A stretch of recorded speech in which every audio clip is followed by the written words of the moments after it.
You're watching Minnesota Vikings Now. I am Tom Downey here with the latest ESPN 7-round mock draft. Shout out Jordan Reid for going above and beyond to do all 7 rounds. I appreciate that. Before we get going with the breakdown of the picks, it's trivia time for you guys. Make sure you watch towards the end of the video for the answer if you don't know it. But get your predictions in, or I guess not predictions, your answers in.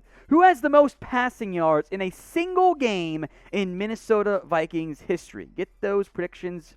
I keep saying predictions. Get those guesses in the comments section as we break down this ESPN mock draft with a very familiar name at the front.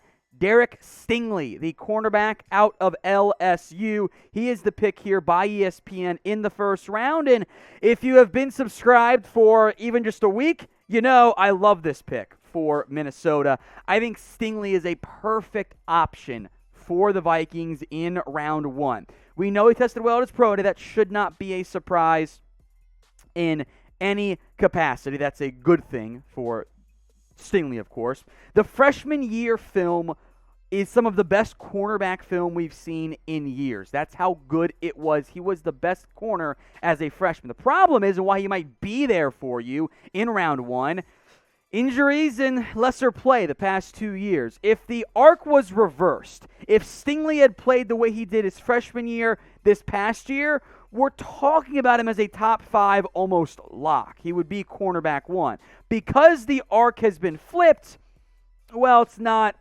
quite as good from that standpoint.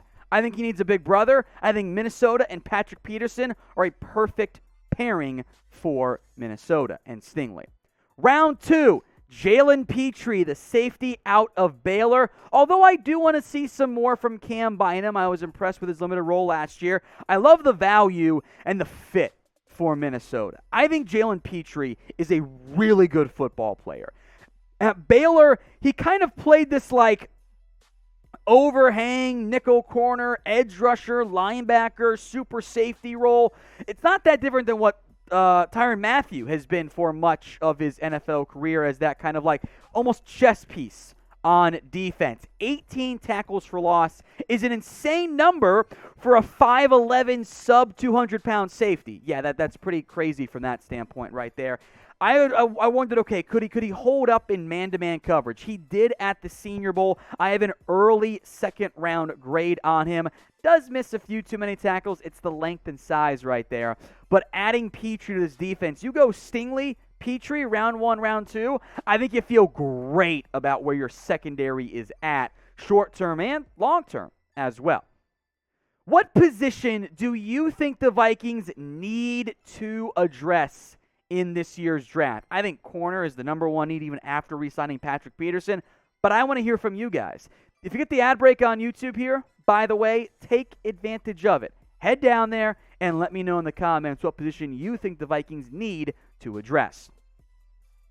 We're going defensive line here. Josh Paschal out of Kentucky. He's an interesting prospect for me. Sub 6'3", 270 pounds. I've got him listed as an edge rusher. He was a defensive end in what was a hybrid front for Kentucky. He got some snaps as like an edge rusher, outside linebacker, and as a 3 technique. So I don't have a great feel for what his ideal fit is going to be. He didn't have great production at Kentucky, just 5 sacks overall. He did not weigh in as much as his listed size, so maybe he's kind of a hybrid chess piece, kind of like I think James Lynch could be for this team, as like he can play some 5-tech for me, can play some edge, can play some 3 technique, especially when you're in more of those 4-down fronts. That's how I think he would be utilized. I would almost prefer, though, more of a pure edge or a pure 5 technique if that's what you're trying to fill. There was no explanation given beyond round 1, so not sure why Reid loved Pascal so much to the Vikings here.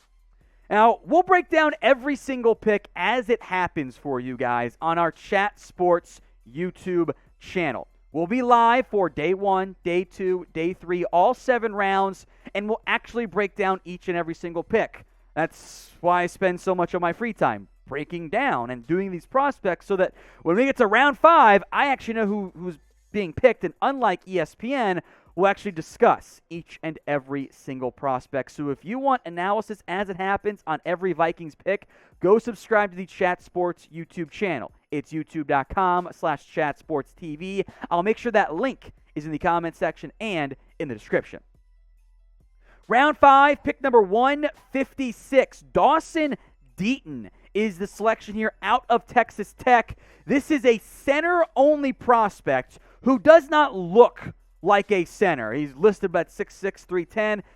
Combine, he was 6'5 and a half, 306, so pretty close. Ethan Posick comp here. He's a little bit leggy, but he tested really well. So I'll give Reid credit. This is a scheme fit for what the Vikings could be looking to do. Garrett Bradbury, unfortunately, has been a disappointment. There's no other non-center reps the past 3 years, but he is a good athlete. I think he is a developmental center. You're looking at somewhere around day 3. So I think that's a logical idea here for Minnesota. You just worry, can he hold up enough outside of center? The height is a problem for some teams. We'll see if the Vikings feel the exact same way. In general, you don't want that big of a center because it's tough for your quarterback to see over him, right? Like Arizona can't take this kid because he's 6'5". He's a foot taller than Kyler Murray, exaggerating. For Minnesota, it could work though. Will the Vikings offensive line be better next year? I am excited about Christian Darrisaw year 2 breakout. So let me know. Do you think the Vikings offensive line will be better next year? Y or N in the comments section. One of my favorite sleepers, Danny Gray, who I've got almost a 4th round grade. It's a very early 5th rounder for me out of SMU. If there is a Darnell Mooney in this year's class, which is probably asking for too much, Danny Gray is that guy for me. I'm going to comp him to Quez Watkins if you've watched the Eagles. Bit skinny, vertical threat, some light kick return, punt return background, 4.33 40-yard dash.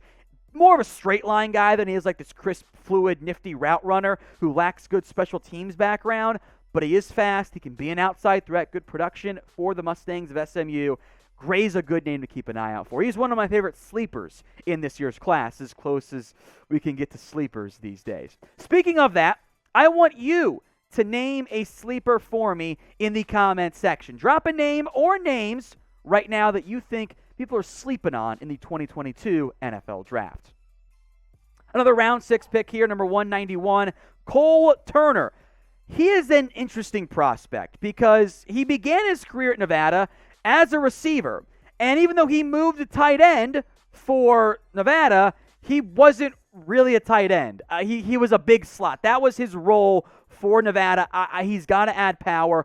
I don't like him that much as a blocker, even though he has added 35 pounds since 2020. He didn't test the way I hoped for that move-style tight end, so I got to see him become a better blocker. I think he's more of that seam stretcher, more so than a dynamic route runner at tight end. Player comp, to put this in perspective, Ricky Seals-Jones, if you guys are familiar with him, former receiver, move tight end. I think he can be a backup for you in his NFL career. He's a one-dimensional receiving option who wasn't the great athlete. Above average, though. I got a 5th to 6th round grade on him, so at this point, it's great value as far as I'm concerned. Earlier, we asked you, who has the most passing yards in a single game in Minnesota Vikings history? Shout out producer Jeremy for the question. Tommy Kramer is the answer, which, 1986, 490 yards. That was back in 1986, which is a lot given where we're at in the modern-day NFL. So if you got it right, congrats. If you didn't, well, now you know. Round 6, number 192, and producer Jack is hyped about this one because he is an Arizona State alumnus. Jack Jones is the pick here from the Sun Devils. Now, he does turn 25 as a rookie. I think this is about the right range for where he should go. The lack of size, there is some noteworthy off-the-field red flags, discipline stuff, issues of he served 45 days of house arrest because he had felony charges for for commercial burglary. So that's a red flag you got to verify there. 4.50 his pro day was pretty solid. I think he's kind of more of a nickel corner in the NFL. So there's a gamble here, make no mistake, but this is about the right range to gamble on someone like Jack Jones. Round 7, pick number 250. James Houston from Jackson State. Player comp, if you guys don't know him, it's Jason Williams, a Cowboys legend. He is a tricky prospect. Florida transfer. His production was nuts. 70 tackles, 24.5 tackles for loss, 16.5 sacks. The problem is, I think his style, he's kind of a tweener between edge and linebacker, so I don't know where he's going to fit best in the NFL. More explosive than he is fast. I just don't know if the juice is there as a non-combine invite. But round 7, absolutely worth a gamble on that obscene level of production for Deion Sanders' squad. So grade this ESPN mock draft for me. A, B, C, D, or F. Let me know how you feel about it. And myself, I think it's pretty solid. I'm going to give it a B+. I'm not sold on Josh Paschal's fit for Minnesota, but Stingley and Petrie, that's a hell of a start for Minnesota. So I'll give it a B+. Let me know what you guys think in the comments right now.